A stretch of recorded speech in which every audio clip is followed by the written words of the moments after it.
I want to thank the Norwich Bookstore for inviting me to give this talk and giving me the opportunity to introduce Vermonters to an Adirondack story that has more to do with Vermont than anybody knows. I'll be reading my remarks tonight because I know if I spoke extemporaneously we would be here until midnight, so you don't want that.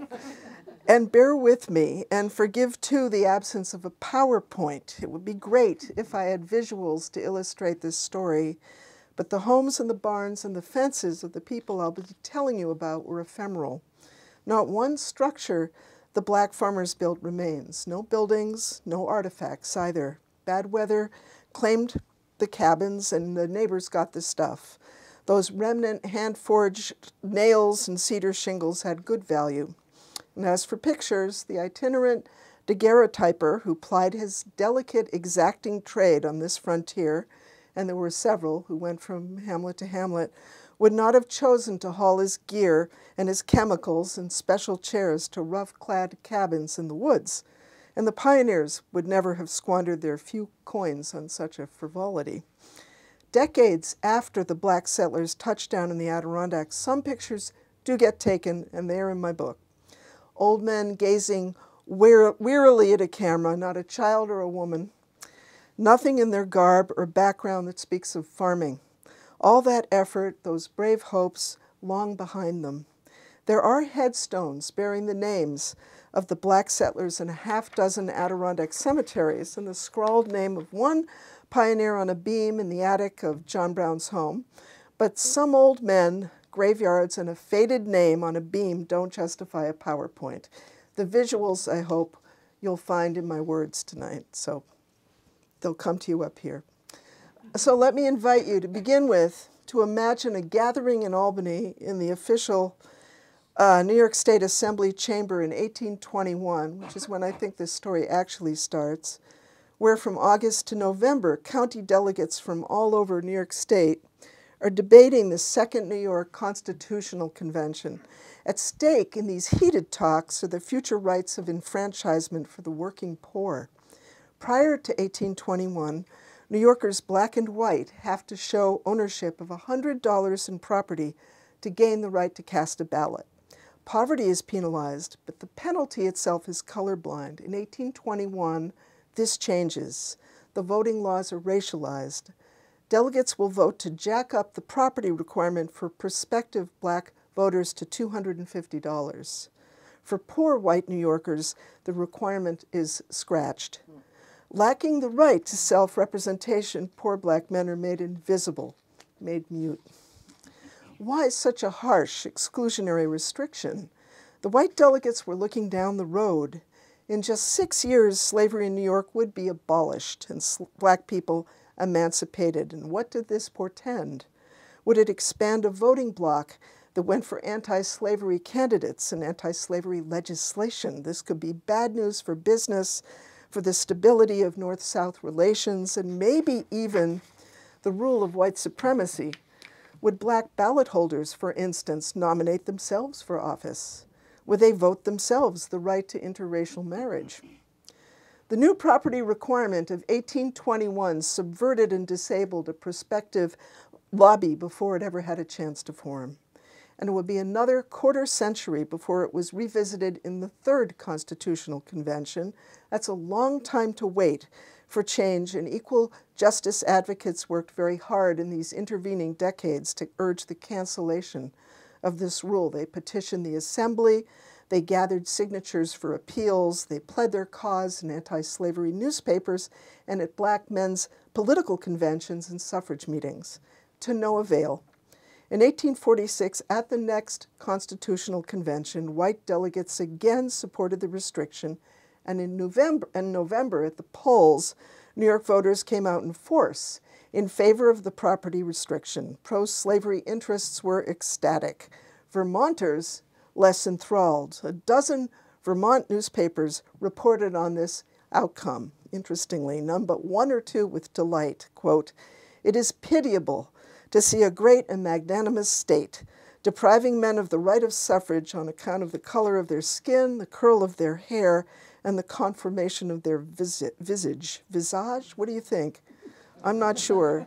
offered the Chronicle from Bellows Falls. Were we citizens of such a state, we would blush at its name. As it is, we have no occasion for blushing. Vermont, from the commencement of her existence as a state, has ever placed the white and the colored on the same footing. New York made self-impressed Vermont look very good indeed. But not every corner of New York was on board with this restriction. 3 Adirondack counties went solidly for black rights, and a few upstate counties in the center of New York as well. In the tiny town of Peterborough, the abolitionist land baron Gerrit Smith was outraged. He had good friends and allies in the black reform community. He could not see them lose their ardor for the cause, so he came up with a plan. Smith had inherited a massive land fortune, close to 750,000 acres, from his father, Peter Smith, once a business partner to John Jacob Astor. Astor handled the city, Smith handled the upstate wilderness and dealt with the indigenous people to their enormous disadvantage, and that's another story. You should save that for a question later on. On August 1, 1846, Smith wrote to his black friends, "Since the state has determined that black men must become landholders, that they may be entitled to vote, they will become landholders. Vote they will, cost what it will." He lived too far from his vast Adirondack property to manage it with care, and owning so much unused property did not square with his equalitarian ideals. He had tried selling a good piece of it in the anti-slavery newspapers, with some not great success. His new land distribution plan for black New Yorkers would express a kind of environmental distributive justice. It offered a homeowning solution for black urbanites who could not hope for decent shelter in shoddy city housing. It modeled interracial collaboration, and it exemplified affirmative action a century before the strategy was named. And it would facilitate black access to the ballot. As Smith wrote his black allies in Manhattan, "I know poor white New Yorkers are just as badly off as black people, but white men can vote. Poor black men can't. With these land gifts, I can redress a racialized injustice. I can even out the field." Were any of Smith's gift lots worth $250? $50 is more like it. But over a few years, with labor and improvements, a wild lot could gain this value. Sweat equity was part of Smith's idea, too. He could have given bigger lots. He could have given cash that would enfranchise his grantees outright, but this missed the point. A bracing encounter with the rigors of the Adirondack wilderness, Smith wrote, would work out a far better character than if his grantees had an over-easy time of it, or, as he put it, built their new homes on fat lands under genial suns. He didn't want that. New York's northern frontier would be a proving ground of black manhood and worthiness for citizenship. As to identifying land-worthy giftees, Smith's network of anti-slavery contacts in the black community served him very well. He tapped 13 activists of prominence, some white, more than black, and asked them to vet and pick 3,000 grant prospects for free land, 120,000 acres of it, who met his terms of eligibility, namely no drinking, good character, poverty, and a New York address. He broke the agents into 4 committees and assigned each committee to a swath of New York State. Grantees would be discovered in every corner of New York, and his agents, volunteers, got cracking, which, as I say it, I realize isn't really true. It was the black agents who got cracking. The white land agents, as far as I can tell, did very little indeed to promote this. They were more consumed with anti-slavery work. The concerns of free black people in the North seemed to them a very minor issue next to slavery itself. Smith didn't see it that way, and neither did John Brown. Why did they do this, these black activists with full-time day jobs, big families, and obligations of their own? Each had his own reasons. The New York City agent, Elder Charles B. Ray, invoked the hopeful ideals of agrarianism. Life on the frontier, Ray felt, would be an equalizer for poor farmers, black and white. Sheer necessity would turn them into grateful collaborators. Ray's fellow land agent and city activist, Dr. James McCune Smith, was incentivized by something else. One of two black city doctors in Manhattan, Smith's scientific research had revealed city living's striking toll on black mortality. Country living on a healthful, clean frontier might just save the lives of thousands. Gerrit Smith's friend and grantee, Frederick Douglass, while not himself a land agent, loved the giveaway for the chance it offered to disprove white stereotypes about black indolence. And from Troy, the militant abolitionist Reverend Henry Highland Garnett loved the giveaway for the hope it gave of spiritual redemption. To the grantees, he said, would fall the work of setting an example of independence for all black people everywhere. God's design that every man shall have a home was theirs to claim, a perfect system of agrarianism, their duty to install. Garnett's Black Woods was a utopia, a city on a hill, and I can't help but thinking that Garnett's preaching tours in Vermont, he spoke on slavery in Chelsea, Woodstock, Montpelier, Felchville, is there such a town? Does this ring a bell? Okay, where is it? Heartland? Really? Huh. He, and other towns too, whose names I didn't recognize at all, were no small influence on his idea of farm culture and his high hopes for a new Vermont in the Adirondack woods. Smith's black agents in Manhattan, Troy, Albany, Syracuse, and Cortland took this new assignment to heart. They organized one meeting after another, with Manhattan's Charles Bennett Ray trolling the toughest city neighborhoods for Adirondack pioneers. In October of 1846, with the Albany Patriot reporting, Troy grantees at Reverend Garnett's Liberty Street Church raised a cheer to the benefactor they'd never met. William Jones, once enslaved and now a Troy grantee, declared that God, quote, had opened a way for many by touching the heart of Mr. Smith. Shame on the human who will not improve the opportunity. Once, Jones said, he used to drive the carriage of an old drunken slaveholder, no more. Soon I hope to drive my own team and lead my own horse to water. Once Jones was compelled to clear up 10 acres for another and do other work and get thumped in the bargain. No longer. When I reach my little farm, swore Jones, I will cut down my own tree, build my own cabin, plant my own grain, eat the fruit of my own stall. Support was offered from other quarters, too. Anti-slavery societies regaled Smith with praise. A fan letter lauding his philanthropy came from William Slade, the abolitionist governor of Vermont. Almost all the Vermont papers that covered this new plan noted it with favor. And by 1852, all 3,000 deeds were spoken for. The agents had pulled it off. So, what went wrong? Why did so few of Smith's deed holders ever move? No one settled on the wild land he gave away on the border of Hamilton and Herkimer counties, and to the long swath of gift land that straddled Essex and Franklin counties came only 50-some grantees, loosely scattered among the black enclaves of Timbuktu, Freeman's Home, Blacksville, Negro Hill, and Negro Brook, and had earlier settled Duane, Averyville, and Franklin. When I count every family member, in addition to the grantees, I can bring the head count to 200.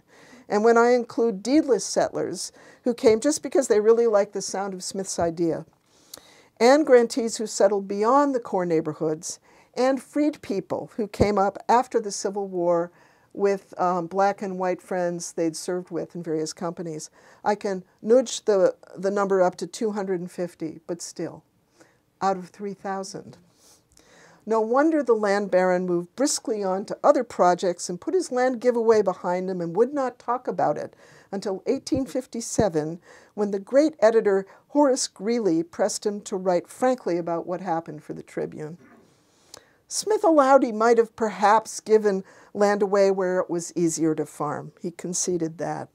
Might have made more sense. But then in the column that ran in Whig newspapers all over the country, he dialed it right back. Quote, white men who live there in the Adirondacks can support their families by very hard work and very frugal habits. Why then, considering the character of the colored people, should we expect them to do much in such a country? This racialized indictment of his own grantees, faulting them for some essential lack of capacity, of character, of will, would feed historians and Adirondacophiles the boilerplate they needed to dismiss the giveaway and its recipients for another 150 years.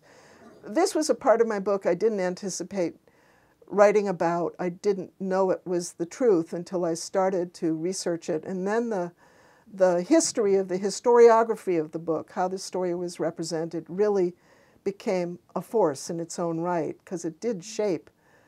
Well, that's for later, but we'll get to that. Smith was right about one thing, however. His expectations were too high, and not because he'd overestimated his grantees. He hadn't done his homework. He had underestimated grievously the depth of black impoverishment. Agricultural historians know that in these antebellum decades, only pioneers who set out with $1,500 or more in startup money could hope for some success. Those who couldn't underwrite their first hard years gave up and went home. Black New Yorkers who had a nest egg of this order were mostly ineligible for Smith's largesse. For the rest, the great move Smith hoped to launch was simply unaffordable. The grantees understood this. A paper deed might get them to this land. It couldn't launch the farm. Smith missed this, and he failed to anticipate as well their very reasonable concerns about their welcome. Would they be embraced or resented? In his long report on his visit to the gift lands in the fall of 1847, Smith's land agent, Reverend Germain Wesley Logan from Syracuse, advised the deed holders to look sharp. Some white guides were leading credulous grantees to lousy lots, then coaxing them to sell their deeds for pennies. Pick your white friends with care, Logan urged, and named 9 Adirondackers the homesteaders could trust, in Franklin, Jay, Keene, Wilmington, Ausable Forks, Malone, and the Essex County seat, Elizabethtown. The black grantees had friends and allies. Welcome news, as were the good things Logan had to say about the land itself and the progress of some black pioneers. But why had Smith not supplied his agents with the names of white Adirondack allies much earlier, or suggested they prepare the settlers for resentment and resistance from poor white Adirondackers who, too, might have appreciated free land from their contract holder, Gerrit Smith, and who, moreover, liked to farm, knew how to farm, and had proven their devotion to Adirondack farming over years and sometimes generations. Smith was, after all, the contract holder for many hundreds of them. He was not unfamiliar with their concerns. Smith missed the boat on grasping the true need of his beneficiaries, on the depth of northern rural default racism, and on the necessity of allies on the ground. And no fault of his, he could not foresee the incalculable impact of the fugitive slave law on the advance of his initiative.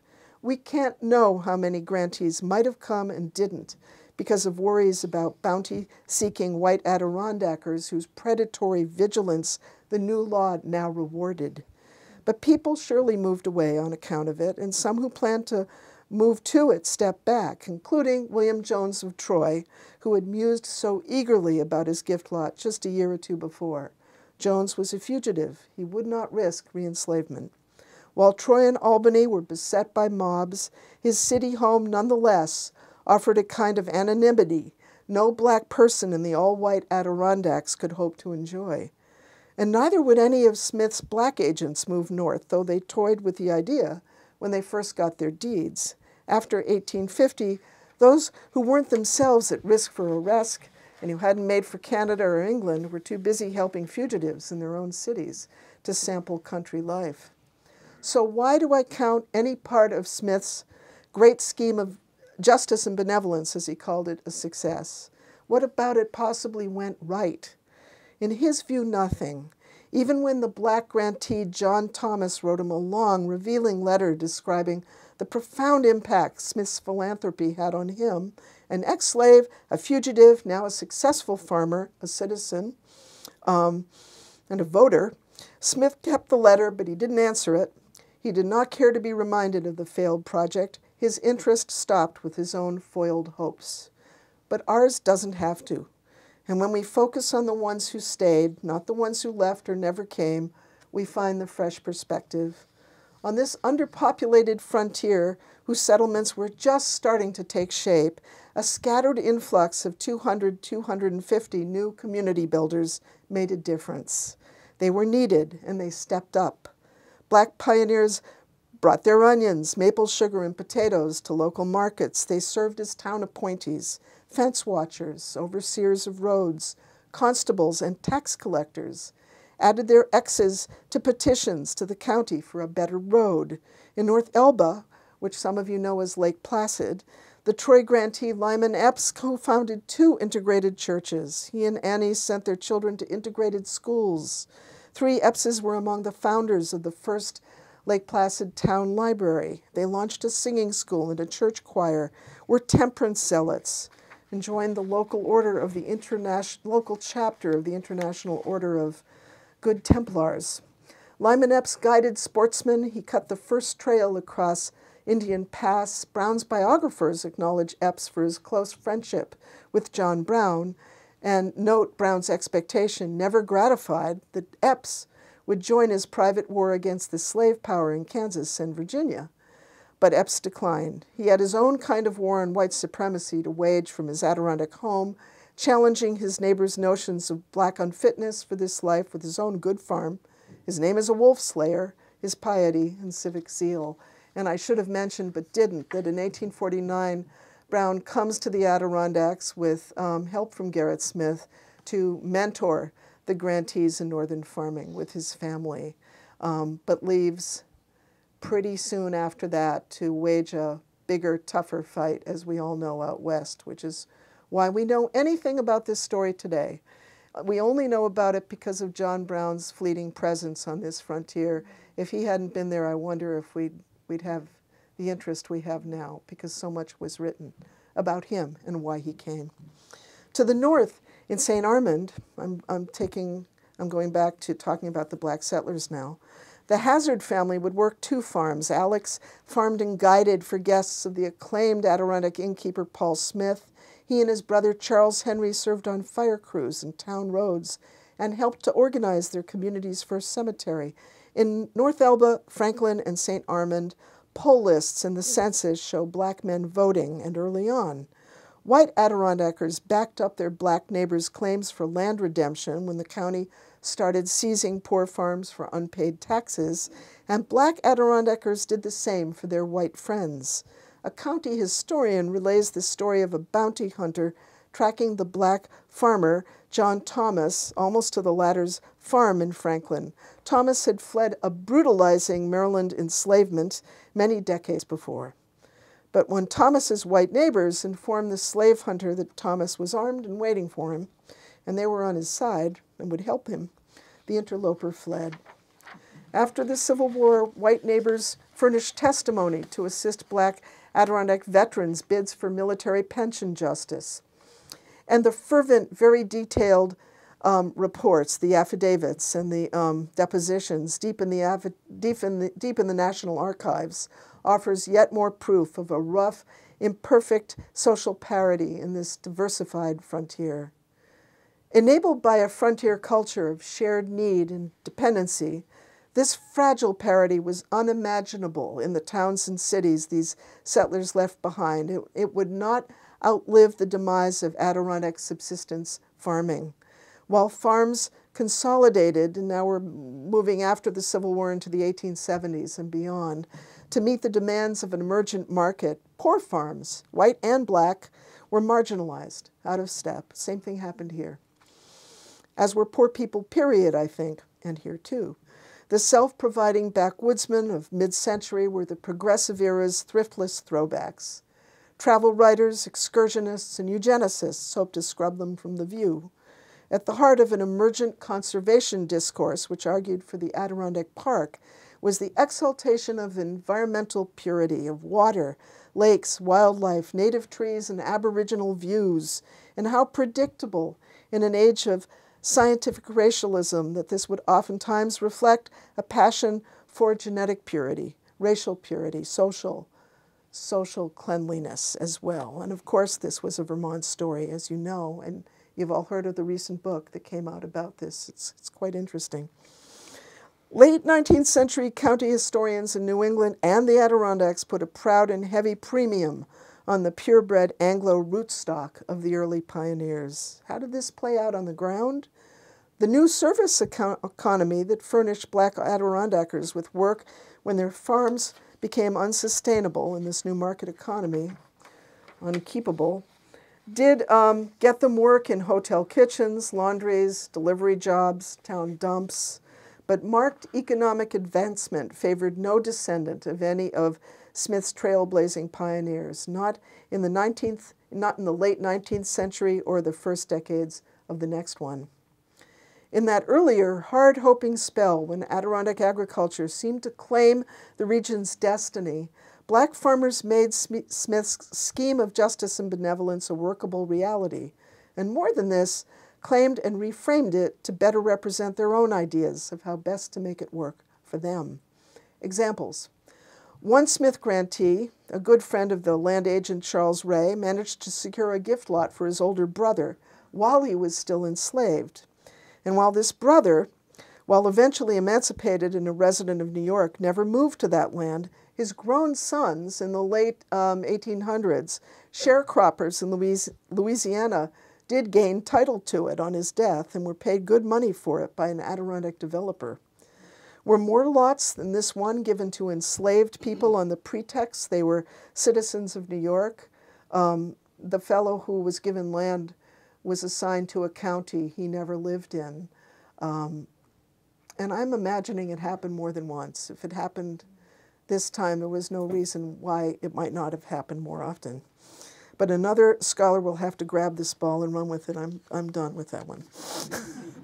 Back to other evidence of usages of Smith's idea he never had in mind. After he announced his plans, several Black entrepreneurs, all grantees, approached him independently with Black farm colony proposals of their own in northern New York on acreage they hoped to buy at sale prices from Gerrit Smith.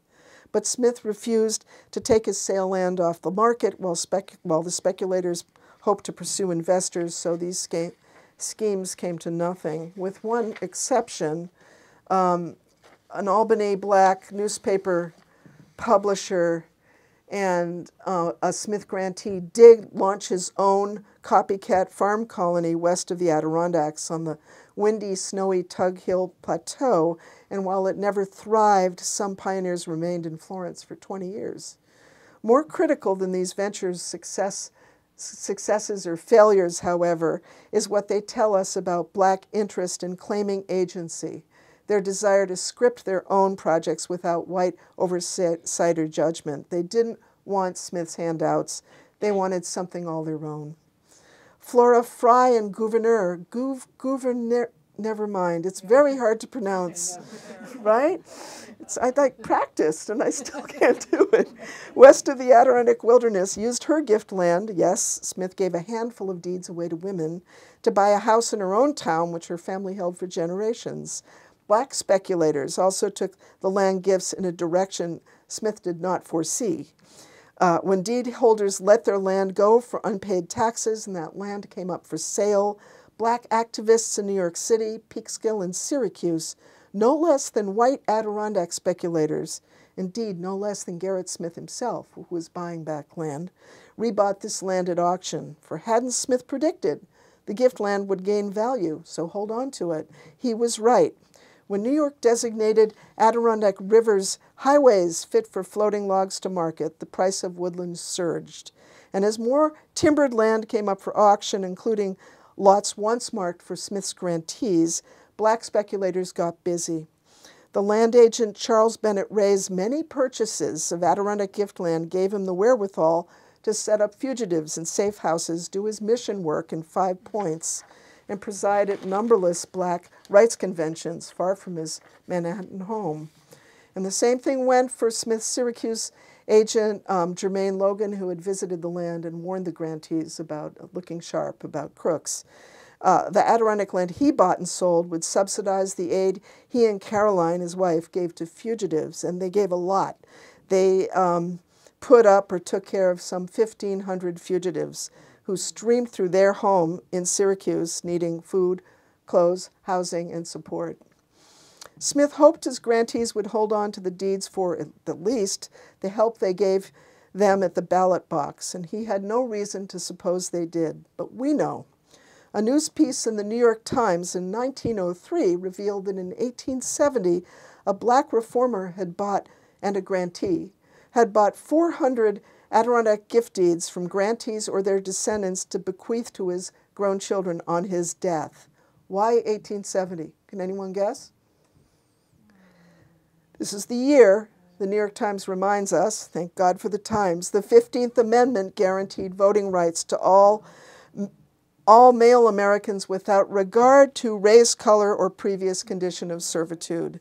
So the hated $250 property requirement for black voters was dead. It died in 1870 for New Yorkers. And the documents that enabled Smith grantees, 400 of them, to meet it could be released in that year.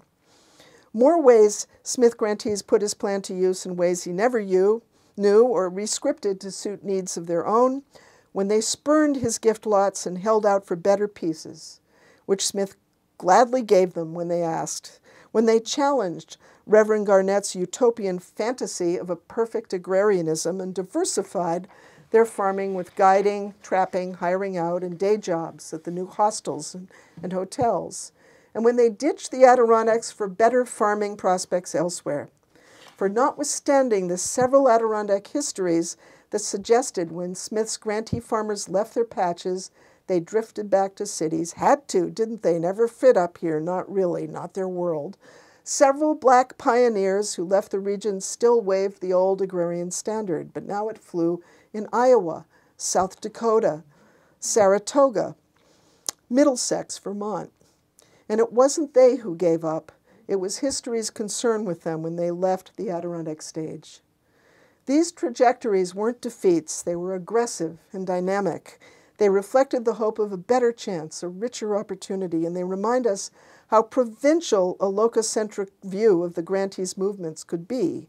These pioneers were more than the sum of their Adirondack sojourn, and these sojourns were not necessarily the high mark of their careers. My last example from the book, the migrations of Josiah Hasbrouck, son of a Smith grantee who came to the Adirondacks from Newburgh in the Hudson River Valley, serious slaveholding country. Much better farming than the Adirondacks, but the Adirondacks had no history of slaveholding, so it was a very different culture. They the Hasbroucks migrate to the Adirondacks in 1849 and touch down in the greater neighborhood of Timbuktu. Also new to this neighborhood this year is the family of John Brown, who has promised Gerrit Smith he's going to help them on their farms. And Brown has another agenda too. He hopes to discover in this black woods some men who might like to join him when he presses south to fight the slave power on his own ground. When this might happen, he doesn't know, but this is the long-term plan in 1849. As it pans out, Brown's effort to recruit his black neighbors falls flat.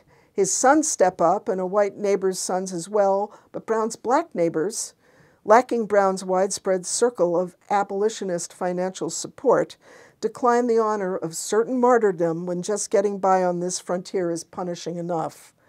The Hasbroucks were very fond of Brown, though. When the patriarch, Josiah Sr., got lost in a blizzard, it was Brown who braved the squall and brought him home. Josiah Jr. likes farming, and when his father bails out and moves to New York City, he works one farm and then another, and come the war, he joins the U.S. colored troops, along with several of his black neighbors, and then comes home, marries, and sticks with Adirondack farming into the 1870s, his family growing all the while. Why then does he go to Middlesex, Vermont, and in the very era when so many Vermonters are starting to bail out? Maybe the affordability of so much cleared, abandoned land around Middlesex was irresistible, and he and Jane Ann also had relatives in Montpelier and Burlington. But maybe, too, these youthful farmers, both the children of black pioneers, had cooled on the postbellum Adirondacks, so dear to tourists, outdoorsmen, and health seekers, where increasingly the best prospect for poor black people seemed to be working for well-off whites. Maybe this son of a suffrage-seeking deed holder recalled that 50 years before New York, Vermont abolished slavery. 100 years before New York, black Vermonters got the vote. No sooner was the Fugitive Slave Act passed than Vermont legislators raced to outlaw it. Vermont's long legacy of agrarian egalitarianism was a happy omen too, and in this state especially, Hasbrouck's personal acquaintance with the legendary Brown family would advantage him. In Vermont, unlike New York, Brown's good name gleamed after Harper's Ferry. The Hasbroucks made out pretty well in Middlesex. Josiah would be named commander of a nearby post of the Grand Army of the Republic, kind of remarkable, in the 1880s. His farm expanded, and then he took up logging. This success was charismatic. His brother-in-law, a former slave, brought his family from the Blackwoods, from the Adirondacks, to Middlesex. A widow grantee, too old to farm, came too. Then 2 widows from the Blackwoods paid long extended visits. In 1892, the Hasbroucks threw themselves a 25th anniversary party. The Vermont Watchman and State Journal sent a reporter. This big family had built a dance hall for their revelers near their farmhouse in Bear Swamp. In attendance, quote, Republicans, Democrats, populists, prohibitionists, Americans, Negroes, Irish, Canadians, and Low Dutch, mulattoes, maroons, quadroons, octoroons, creoles, and orioles, without regard to politics, race, religion, or previous condition of servitude. Toasts poured like cider from local politicians, farmers rich and influential, a minister, and the hosts. There were card games, spirituals, gift presentations, mostly silver. It was a silver anniversary. A great feast, a fist fight, 2 fist fights, a 3-piece band, and dancing until dawn. And for this exuberantly long report, the Montpelier writer made no apology. Quote, the excuse is this was no ordinary wedding. It wasn't a wedding, but he missed that. Not ordinary for him anyway, a city guest, stunned by the social and racial diversity of the occasion. He didn't know what Hasbrouck knew, or Charles B. Ray before him, or Gerrit Smith before Smith lost interest and turned away and stopped caring or forgot. The frontier was a leveler. It might not last, but it could happen. It happened in Timbuktu. It happened in Bear Swamp. People met you eye to eye. Thank you.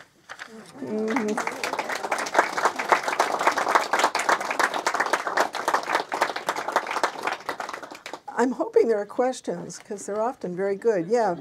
How did you first get interested in this topic? I was asked by a social justice activist who'd moved to the Adirondacks, just learned that John Brown was buried there, and then learned, to her astonishment, that he came to help a black farm colony. She wanted me to curate an exhibit, and I thought there was nothing to learn, because I'd read all the antiquarian history on it, and I thought we'd have 2 panels, but it's still up there at the John Brown Farm Historic Site. It's gone through 2 revisions. And so how long ago was this? So this was 20 years ago. This is more than that.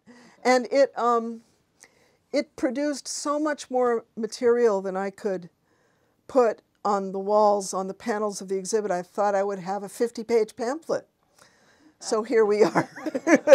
That's what got me started, and one thing leads to the next when you're doing this kind of research. And the best of it was the archival research, of course, because that was really fresh. What was your best institution that you found? Probably the National Archives, because the information in the affidavits the white settlers provided about their neighbors reflected such intimacy, such close knowledge of their black neighbors, and such affection that it painted a very different picture of this segregated world. It wasn't ever segregated. The names themselves, which suggest separate enclaves, fade away within a few years, but the families stay around, and always from the first, black and white settlers are living in proximity. And that's what Gerrit Smith wanted. He didn't want to see city ghettos reemerging on the frontier. He thought this was the best place to mix it up. Yeah. You mentioned indigenous people. Yeah. Would you talk about that? Well, I didn't. At the end of my book, I have some thoughts in the epilogue about missed boats and things I wished I'd looked a little harder at or even knew about that I didn't when I started. And one is the relationship of the indigenous, I won't say expulsion, but the relationship of Gerrit Smith's father to the availability of this land to the black settlers who never knew where it came from and how it had been secured. But Peter Smith was probably the most prominent wheeler dealer with Indian leaders, and got land at ridiculous terms, and then made an enormous profit on it. And this was what was given to the black grantees who had no clue. So they were settler colonizers, and they would not have understood that then, but we can look back now and see them in those terms, and it does complicate the story. So I could have ran with that a little bit in the book, but I didn't. Yeah. Did you uncover some differences between Peter and Gerrit in terms of their attitudes? Oh, yeah. Gerrit Smith scrupulously avoided. His father was a penny-pinching, misanthropic, suspicious, paranoid, mean guy, and his contract farmers, who Gerrit Smith inherited, couldn't stand him. In fact, it was conventional to, when you bought a lot of land and there were squatters living on it who'd been living on it for 20 years, to give it to them, or give it to them on good terms anyway, respecting the investment they'd made. He wouldn't even sell the land to them, and a whole slew of them moved back to Vermont and New Hampshire. So he was a despised name, and Gerrit Smith's philanthropy, I think, rose in reaction to his father, and he was a spectacular philanthropist. He gave away an enormous amount of money, and he was a radical reformer early on.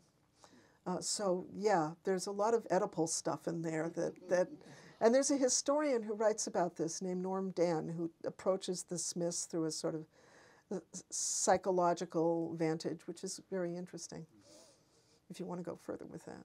Yeah. What was the year of the celebration that you just ended with? Oh, that was 1893, I think. Okay. And you know, I'm not entirely, I'm a little disingenuous ending with that, because Hazard is another settler. His wife's a Hazard, but he moves there to farm, and in turn his war-incurred disabilities, and especially his arthritis, make farming really difficult. And he has to look to doing something else. He's in trouble and he can't keep it up, and he's expanded his farm beyond his means, and he hears there's a job in Montpelier where he has family as a doorkeeper at the State House. Well, he's a friend of John Brown's. He's served in the colored troops. He's got recommendations from senators and a former governor and 1 million people in his town, all white people, that he takes to get the job, and he's turned down. And he's interviewed by the watchman, and he says tersely, I think the Republicans don't represent what they used to be, or something that indicts the Republican Party for.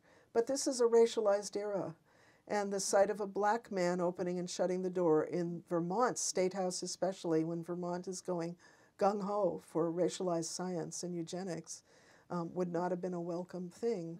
And he goes back to his farm.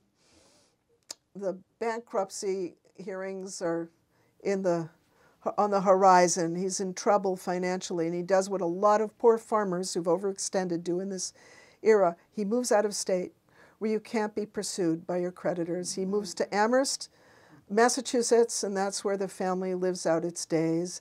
And they do pretty well there too. They've done very well in Vermont until the last few years. And in Amherst, he gets another job as a postal worker, and he also has a dump truck for trash that he takes around, and they have a home right in Amherst, and one of his sons becomes a farmer in Amherst, so the legacy goes on. And some of the other people who moved to Middlesex from Timbuktu continue to farm. They don't overextend, they aren't in trouble, and they stay on their farm. Yeah, so it's a mixed story. They're all mixed stories in this book. Yeah. Are there any descendants? It's a magic question. The last descendant I'm aware of who was willing to identify with his legacy died last year.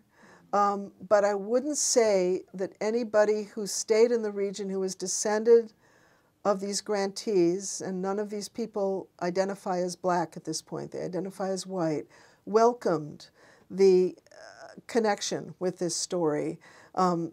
They put up with it, but it wasn't cause for delight or celebration. And so I'm told there are a few more people who are related to the family, but they don't want to talk to any reporters, so I never pursued them.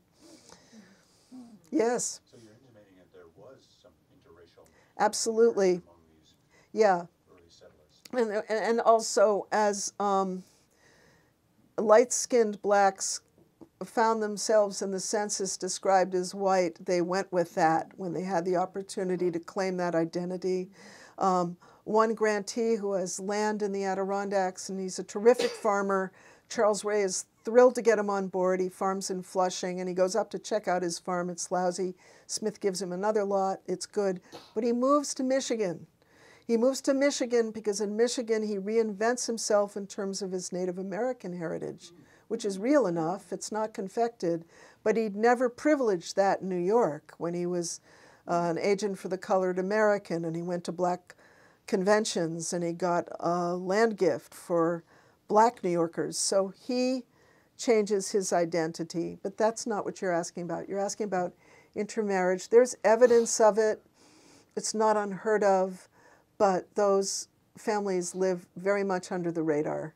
And as soon as they can identify themselves with white in the census, they go that route. Yes. Yeah. The man talking was my proofreader, and he's fabulous. And if you have a book that needs to be proofread, you should talk to him. Yes. There were black hazards in Norwich. Is that right? I think I knew there were Vermont hazards. Yeah. I didn't do the deep. I traced hazards from Rhode Island to Washington County, New York.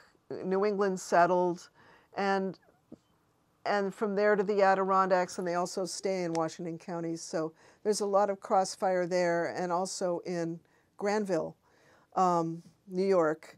But I haven't tracked the family. It's a big name. It's a big name for white people too, in Connecticut. So that would be a tall order, much like Epps, which is all over the South. Yeah, it's a problem doing the genealogical work because I'm dealing with people with often very common familiar names, and finding someone named Johnson or Jackson or Jones is really a bear. Yeah. Yes, you had your hand up. I'm wondering about the act of philanthropy and how common was that? It's such a it's just such an interesting concept, and I just was wondering if that was something that was out of the ordinary, and did it come from a place of tax breaks, or was it just from people's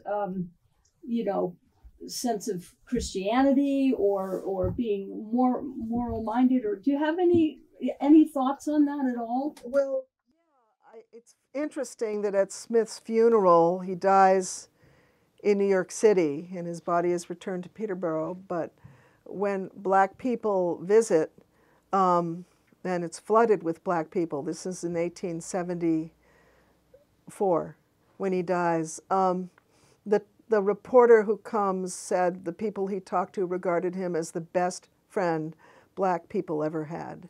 They took his philanthropy enormously to heart, and I think one reason grantees held on to the land was they were so moved by the spirit of love and generosity behind the gift itself.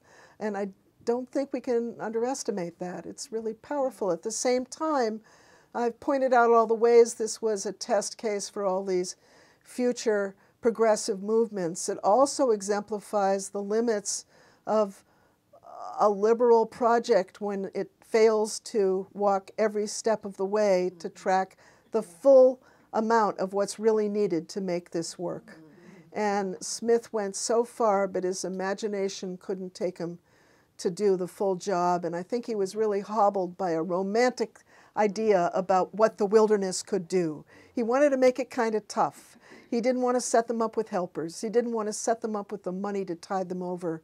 But he knows he's screwed up because 2 years later he gives away land to 1,000 poor white New Yorkers, and he includes a $10 bill with each thing, not because he's racist, but because he's heard from his agents and from Frederick Douglass, they need money. They can't pay their taxes. How can they keep the land and build money to move there if they can't even pay their taxes? So he's learned a lesson. But it doesn't work in that case either. None of the white beneficiaries in that land give moved to their land in the Adirondacks, not one. So it's not a racialized thing, but it comes down that way in the history books. Yes. Driving over here tonight on NPR, there was a story about Freedman's Bank. That Frederick Douglass was vice president of the bank. Yeah. And I don't remember the year. It's after the Civil War. Okay. It's for emancipated slaves. Yeah. One of the grantees, who's a champion of moving up from Brooklyn and leaves after a few years, he starts Blacksville. He becomes a great critic of the Freedmen's Bank and thinks it's quite corrupt, but that's another story.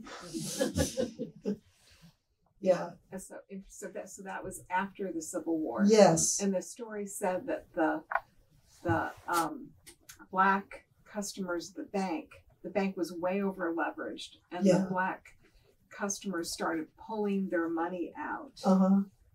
But I don't know how. Well, you know more than I do.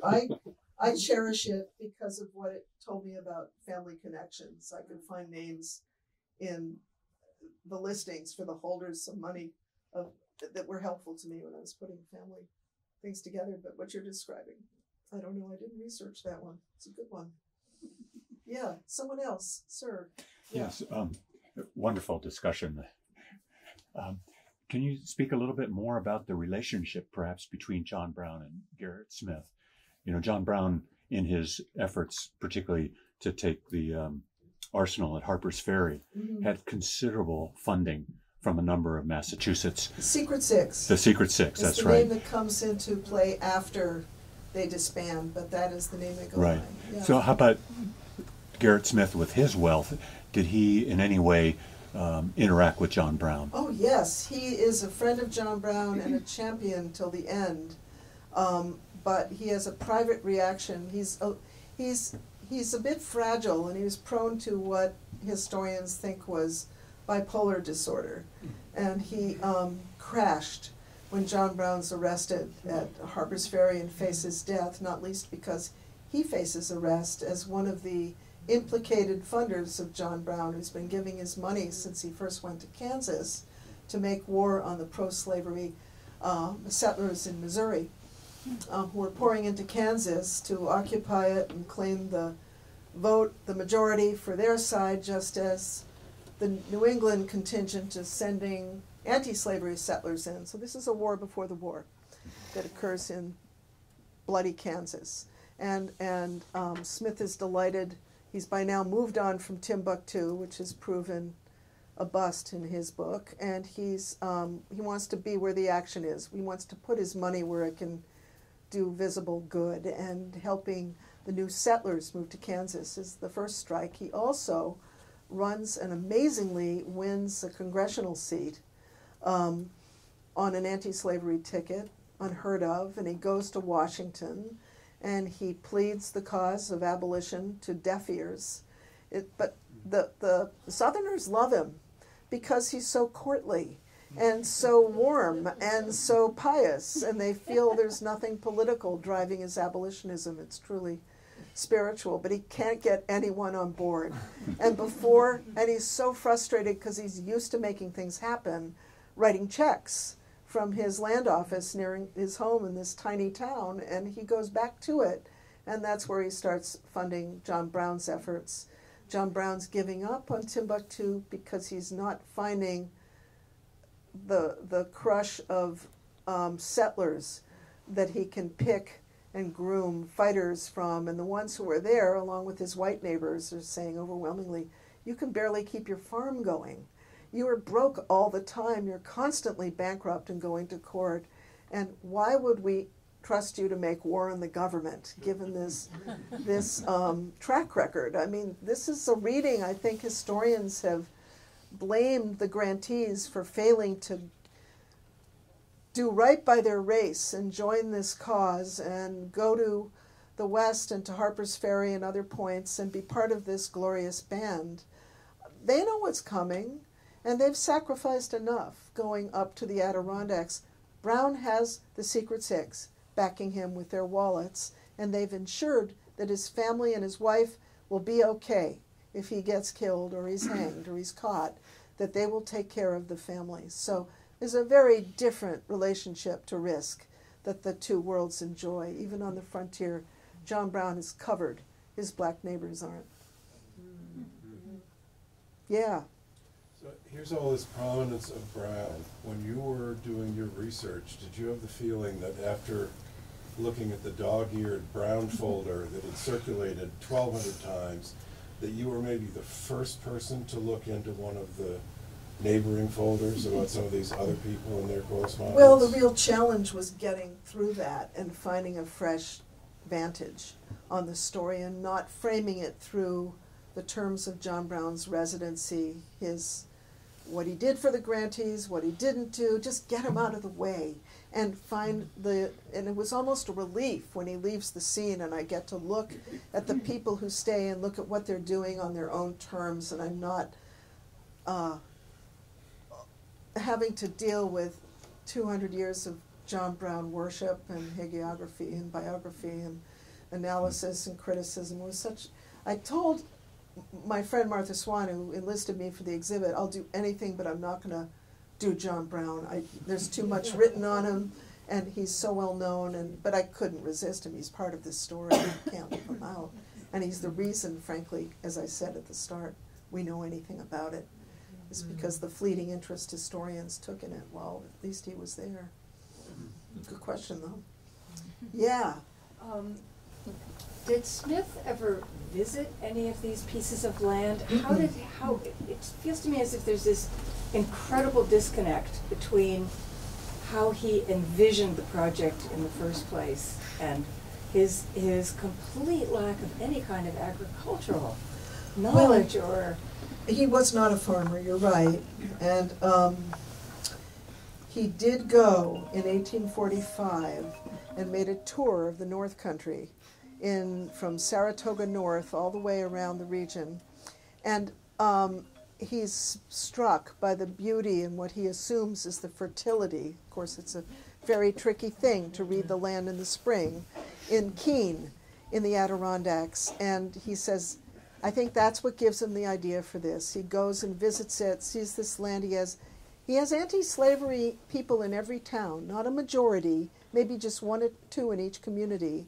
But he writes a long, full-page essay about his trip, which is exuberant because he's touching base with all his allies and his worshipers throughout the region and all the little Liberty Party groups he's given money to and the little libraries he's bankrolled and the newspapers he's helped. And he has a lot of fans, but he also has a lot of enemies. His poor contract farmers are pretty frustrated by his insensitivity in their view, and they're having very hard times. And anyway, to answer your question, he did visit the land on that one trip, and he's very proud of having made that trip, and I think that's what inspires him. He thinks they'll have helpers here. But he doesn't name them, he doesn't give a list, he doesn't curry them or cultivate them